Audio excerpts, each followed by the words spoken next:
ആരോമലാം ഗുണഗണങ്ങളിണങ്ങി ദോഷമൊരാരുപദ്രവമൊന്നിനും ചെയ്തിടാതെ പരമാർത്ഥമിഹവാണൊരു അങ്ങുതൻ ചരിത്രമാരോർത്ത് ഹൃത്തട മൊഴിഞ്ഞ് കരഞ്ഞു പോക എന്ന കവിവാക്യം പോലെയാണ് മഹാനായ മർഹൂം കോട്ടുമല ബാപ്പു മുസ്ലിയാർ. കോട്ടുമല ബാപ്പു മുസ്ലിയാർ അതൊരു പേര് മാത്രമായിരുന്നില്ല, ജ്വലിച്ചു നിന്നൊരു നക്ഷത്രമായിരുന്നു. കണ്ടു കൊതിത്തീരും മുൻപ് അണഞ്ഞുപോയ അത്രമേൽ പ്രകാശം പരത്തിയ ഒരു വെള്ളി നക്ഷത്രം. സമസ്ത കേരള ജംഇയ്യത്തുൽ ഉലമ എന്ന മഹാപ്രസ്ഥാനത്തിൻ്റെ പേരും പെരുമയും ഉയർത്തുന്നതിൽ നിസ്തുല്യ പങ്കുവഹിച്ച മഹാമനീഷി. നേതൃപാഠവം കൊണ്ടും എടുക്കുന്ന നിലപാടുകൾ കൊണ്ടും തലയെടുപ്പോടെ എന്നും ഉയർന്നു നിന്ന വ്യക്തിത്വം. സമസ്തയുടെ സംവിധാനങ്ങളുടെയും പ്രയാണത്തിന് തന്ത്രങ്ങളും പാതയും ഒരുക്കിയും മുന്നിൽ നിന്ന തേരാളി. എഴുതി പിടിപ്പിക്കാനും ഓർത്തെടുക്കാനും വിപ്ലവകരമായ അനേകം മാതൃകകൾ സമ്മാനിച്ച മഹനീയ വ്യക്തിത്വം. അതിൽ എടുത്തു പറയേണ്ടതാണ് സുപ്രഭാതം ദിനപത്രത്തിൻ്റെ പിറവിയും അദ്ദേഹത്തിൻ്റെ സാന്നിധ്യവും. സംസ്ഥാന ജമിയത്തുൽ ഉലമയുടെ മുഖപത്രമായി പുറത്തിറങ്ങിയ സുപ്രഭാതം, അതിൻ്റെ പിതാവ് എന്ന് ബഹുമാന്യനായ ബാപ്പു മുസ്ലിയാരെ നമുക്ക് അനുസ്മരിക്കാം. ഇതിൻ്റെ ഫൗണ്ടറാണ് സുപ്രഭാതത്തിൻ്റെ. സംസ്ഥാന ജമിയത്തുൽ ഉലമയുടെ പ്ലാറ്റ്ഫോമിൽ നിന്നുകൊണ്ട് ഒരു പത്രം എന്ന ആശയത്തിന് പതിറ്റാണ്ടുകളുടെ പഴക്കമുണ്ട്. പ്രത്യേകിച്ചുകൊണ്ട് വർത്തമാന കാലഘട്ടത്തിൽ പത്രത്തിൻ്റെ സാധ്യതകൾ കുറഞ്ഞിരിക്കുന്നു എന്ന് പറഞ്ഞുകൊണ്ടിരിക്കുന്ന സന്ദർഭമാണിത്. വായന മരിക്കുന്നു എന്ന് പറയുന്ന സന്ദർഭമാണിത്.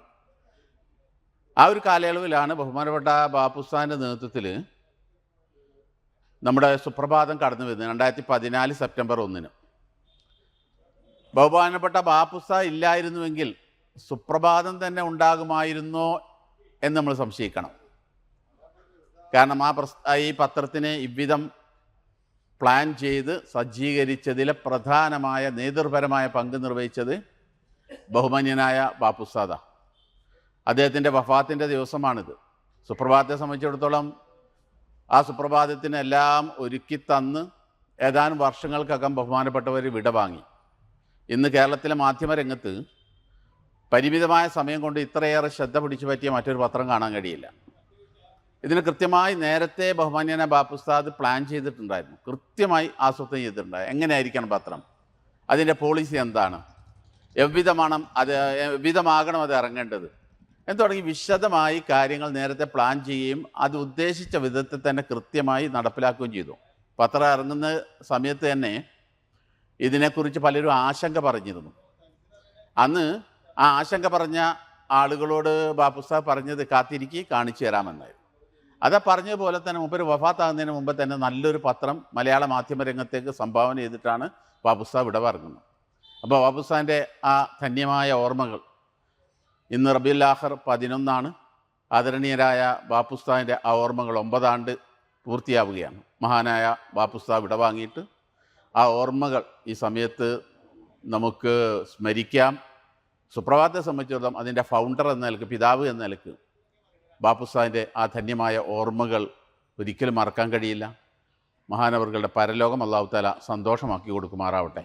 സമസ്ത കേരള ജംഇയ്യത്തുൽ ഉലമ ജോയിന്റ് സെക്രട്ടറി, കേരള സംസ്ഥാന ഹജ്ജ് കമ്മിറ്റി ചെയർമാൻ, സമസ്ത കേരള ഇസ്ലാം മത വിദ്യാഭ്യാസ ബോർഡിൻ്റെ ജനറൽ സെക്രട്ടറി, സുപ്രഭാതം ദിനപത്രത്തിൻ്റെ സ്ഥാപക ശില്പിയും ചെയർമാനും, ഇക്ര പബ്ലിക്കേഷൻ ചെയർമാൻ, കടമേരി റഹ്മാനിയ അറബി college principal, MBA engineering college secretary തുടങ്ങി വിവിധ കോളേജുകളുടെയും മഹല്ല് മദ്രസ സംവിധാനങ്ങളുടെയും വിദ്യാഭ്യാസ സ്ഥാപനങ്ങളുടെയും ഉന്നത സ്ഥാനങ്ങൾ അലങ്കരിച്ച മഹനീയ വ്യക്തിത്വം.